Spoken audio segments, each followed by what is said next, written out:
What's going on, guys? My name's CurryShot. I'm a multi-season top 500 player peaking at top 100, and prior to this I was a League of Legends coach for 3 years in that scene. In today's video I want to talk about the London Spitfire and how I believe they came into the preseason unprepared. With that being said, I don't want to take anything away from the LA Gladiators, as they played phenomenal and came into the season prepared. They didn't win because the London Spitfire played bad or anything. On the flip side, it goes without saying that the London Spitfire have world-class players. I'm not taking a jab at anyone, this is just my analytical opinion. The first thing we should look at is London Spitfire's starting hold. Junkertown is a map notorious for being overrun by Bastion on attack because of how strong it is. The way London is holding this is suboptimal in my opinion because of the inefficient use of their composition in the Orisa Hog and the way the map is structured. Even with Roadhog and Junkrat for shield break, by starting the hold over here, Bastion gets to set up on card for free as he's not pressured at all. Standard double shield Bastion comps will break your shield quicker as they have 2 shields to work with, and when Bastion is pocketed by Mercy, he'll break that single Orisa shield within 1.5 seconds with 700 DPS. It's not even a shield war, it's a shield massacre. Most teams will want to hold down here to get use of that Orisa halt hook combo to try to stop that Bastion setup on the cart. As well as, having no fall off, having, Junkrat do a lot of damage to the shields. It's just better in my opinion. Also, this way supports can take cover and still have clear sightlines to support the team. They can use this room in here if Hog needs to take a breather, and as well as, having to fight on cart. Those 10 to 20 meters, as we'll talk about, do matter for the initial reset on the second retake. The path of retake is really important, and we'll talk about that as we play the VOD. Now, as we say that, actually, let's just go ahead and play the VOD to demonstrate. So it's very important to note that Asher actually gets picked off right at the start.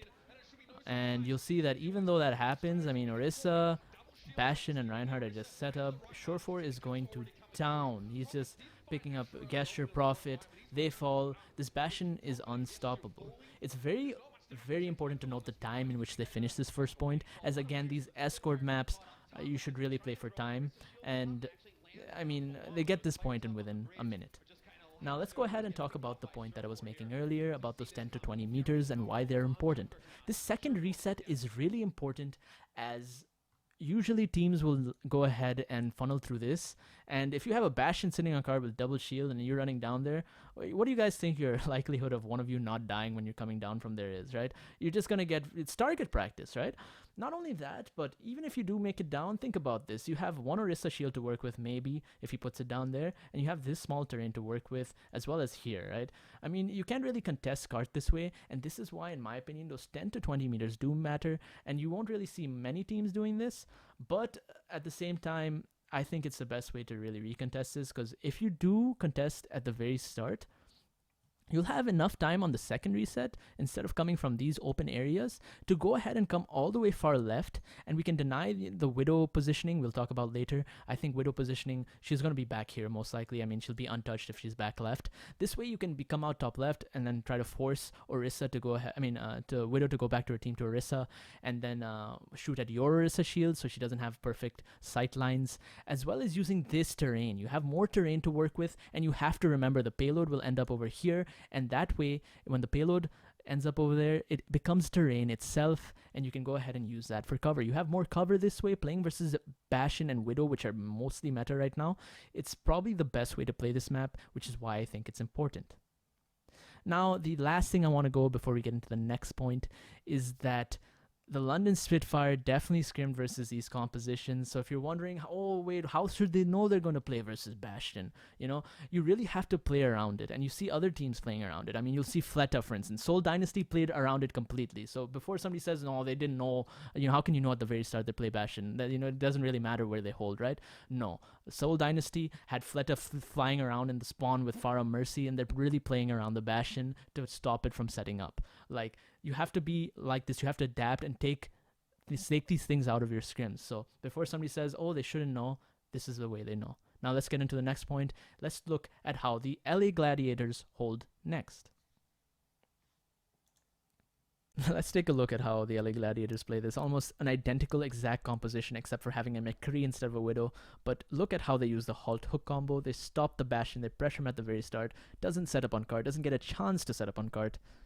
Just marvelous preparation. Now, it doesn't matter what goes wrong here. As you will see, it's a catastrophe for the LA Gladiators. It's actually a really good idea just right now. After that, just to go straight back to this bend where you see Asher going. He should have waited for his team. Very rudimentary mistake for peeking the Widow here. But, you know, holding this bend right after, better thing to do. And as you will see, Remix dying on card, playing for time here. But the most important note to take out of this is that no matter what the London Spitfire do, they have lost in time to the LA Gladiators. There's nothing they can do. On the first point, they have lost in time. Just good execution at the start, sloppy at the end, but still come out with the victory as they had an initial good defense and poor hold from London Spitfire at the start. This is going to go ahead and transition me into the next and most important thing of this map, if there's not a Bastion in the map, which is setting up your Widow. Now, Fleta does the best job at this from what I've seen in the preseason, but we're going to go ahead and go back to 808 in the VOD to take a look at the initial spawn and see where Hureg sets up initially. Now, this is not that big of a deal, but I see a lot of Widows trying to take this spot right here. It's hard to see on the spectator, but they get a clear sightline here. But initially, you know, other Widows will go ahead and notice this.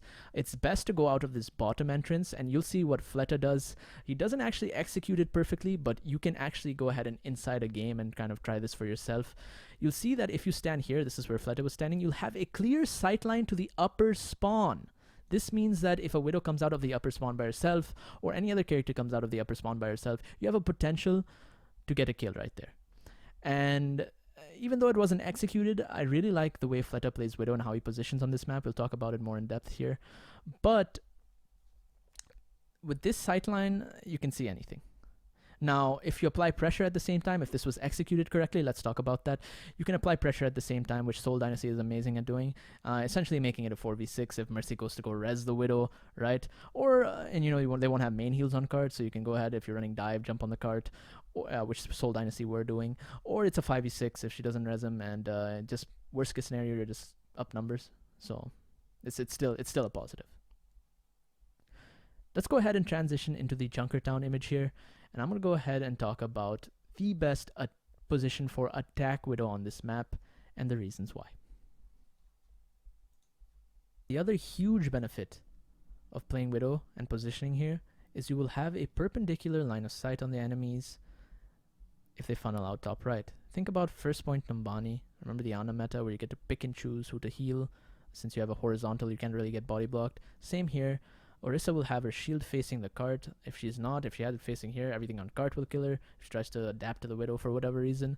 So this way you can bypass the shield. Fleta did an amazing job on this. You're untouched still. You get to keep your Mercy safe. Fleta, I think, had the ideal positioning here. And that's why I want to touch up on what I said earlier and why I think it's best to go ahead and go out left side is you get to deny that Widow position by going out here. You get to use your shield with Orisa here. You have a terrain to work with. It's just ideal to deny that. Obviously, it's still a really good map for Widow, even if you do deny this, because at some point you do have to peek to contest cart. So frontline will be pressured really hard, but backline gets to stay a lot more relatively safe rather than just staying up here or jumping down and suiciding. So this is why I think it's just ideal to position there and then come out and have your path of retake to come out top left. So attack, Widow be here, path of retake, try to come out top left to deny that Widow position. So I'm going to go ahead and play the VOD here in the background. And I want to show you guys, you know, Hureg does run into the problem in his Widow positioning. You'll see he does try to grapple out and realize, oh, well, I can't really be positioned right in front of him, right? I need to be positioned on that left side. So this is just reiterating my point. You'll see he's just shooting into a shield. Like, what is he supposed to do here? And then he's like, well, okay, actually, maybe I should go left side, you know? Fleta does go there, and you'll see he tries to, well, at the end, it's too late, obviously. He gets pulled back by Orisa, good halt by Remix, and then he can't go left side and bypass that shield. So Hureg, you initially should have gone ahead and positioned on that left side, but yeah, let's go ahead and play one final team fight that I want to talk about. It's right here, 1550. I want to show you guys the importance of that terrain. You see that there's only 2 people alive. And you're thinking, well, okay, 2 people alive. This should be an easy retake, right? Look at how long and how well Shaz and Surefour play this fight. They're using this terrain really well.